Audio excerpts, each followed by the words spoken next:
অল্প বয়সে চুল পেকে যাচ্ছে, কালো চুল সাদা হয়ে যাচ্ছে। No tension. ডাই কলপ ছাড়াই একবার ব্যবহারে আপনাদের সাদা পাকা চুল কুচকুচে কালো হবে, চুল পড়া বন্ধ হবে, চুলের গোড়া মজবুত হবে, মাথায় একটিও সাদা চুল থাকবে না। বাজার থেকে কেনা ডাই কলপ কোনো কিছুই ব্যবহার করতে হবে না। বিনা পয়সায় ঘরোয়া উপকরণ দিয়ে এই হেয়ার রেমেডিটি তৈরি করে চুলে ব্যবহার করেই দেখুন, সাদা পাকা চুল কুচকুচে কালো হবে, চুলের গোড়া মজবুত হবে, চুল পড়া বন্ধ হবে, নতুন চুল গজাবে।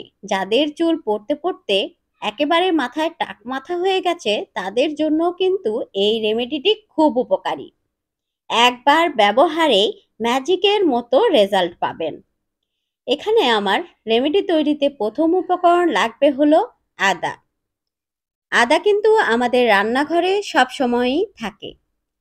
এই আদার রস চুলের জন্য বেশ উপকারী। যাদের প্রচুর পরিমাণ চুল ঝরে যাচ্ছে তাদের জন্য তো আদার রস খুব উপকারী।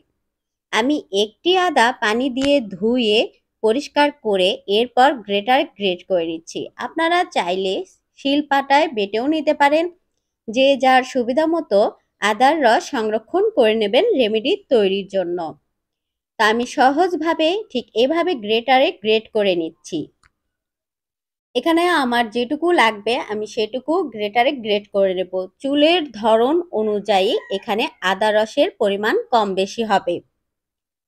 অবশ্যই আদা ভালোভাবে পানি দিয়ে পরিষ্কার করে নেবেন। আদা রস চুলে ব্যবহারে চুলের গোড়া মজবুত হয়, চুলের গোড়া থেকে খুশকি দূর হয়। যখন চুলে প্রচুর পরিমাণ খুশকির সমস্যা দেখা দেয় তখনই কিন্তু আমাদের প্রচুর পরিমাণ চুল ঝরে। এখানে আমি গ্রেটারে গ্রেট করে নেওয়ার পর একটি বাটি নিয়ে নিলাম।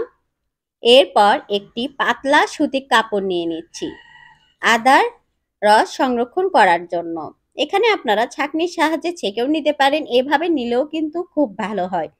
আমি একটি সুতি কাপড় নিয়ে নিয়েছি। এরপর গ্রেট করা আদা এর মধ্যে দিয়ে এভাবে হাত দিয়ে চিপে আদার রস নিয়ে নিচ্ছি। এখানে চুলের ধরন অনুযায়ী আদা রস নিতে হবে। চুল যদি ঘন হয় তাহলে অবশ্যই এখানে আদা রসের পরিমাণ বাড়িয়ে দিতে হবে।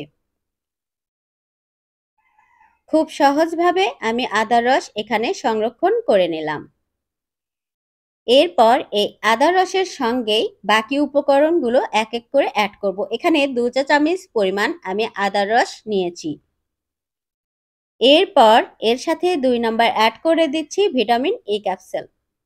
ভিটামিন ই ক্যাপসুল চুলের জন্য এবং ত্বকের জন্য বেশ উপকারী। এখানে আমি একটি ভিটামিন ই ক্যাপসুল দিয়ে দিলাম। ভিটামিন ই ক্যাপসুল চুলে ব্যবহারে চুল সিল্কি হয়, চুলের গোড়া মজবুত হয়, চুল পড়া বন্ধ হয়। এরপর এখানে 3 নাম্বার অ্যাড করে দিচ্ছি ক্যাস্টর অয়েল। এটিও চুলের জন্য বেশ উপকারী। এখানে আমি হাফ চা চামচ পরিমাণ ক্যাস্টর অয়েল দিয়ে দিচ্ছি। এটি চুলে ব্যবহারে চুলের আগা ফাটা, চুল লালটে হয়ে যাওয়া এ সকল সমস্যা দূর করে দেবে। ক্যাস্টর অয়েল চুলে ব্যবহারে চুলের আগা ফাটা সমস্যা একেবারেই দূর হয়ে যায়।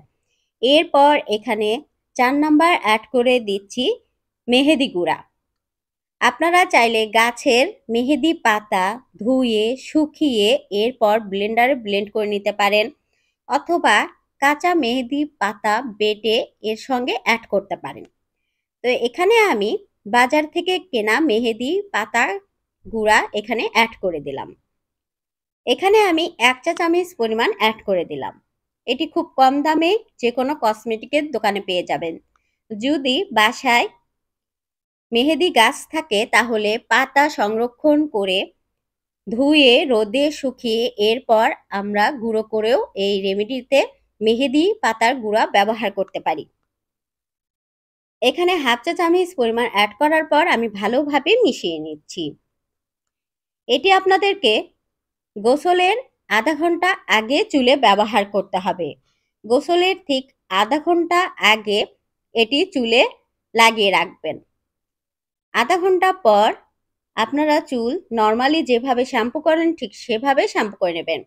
সপ্তাহে অন্তত 1 থেকে 2 বার গোসলের আধা ঘন্টা আগে এই রেমেডিটি চুলে ব্যবহার করবেন। এতে করে আপনাদের সাদা পাকা চুল কুচকুচে কালো হবে, অকালে চুল পেকে যাওয়া বন্ধ হবে, চুল কুচকুচে কালো হবে, চুলের গোড়া মজবুত হবে, চুল পড়া বন্ধ হবে।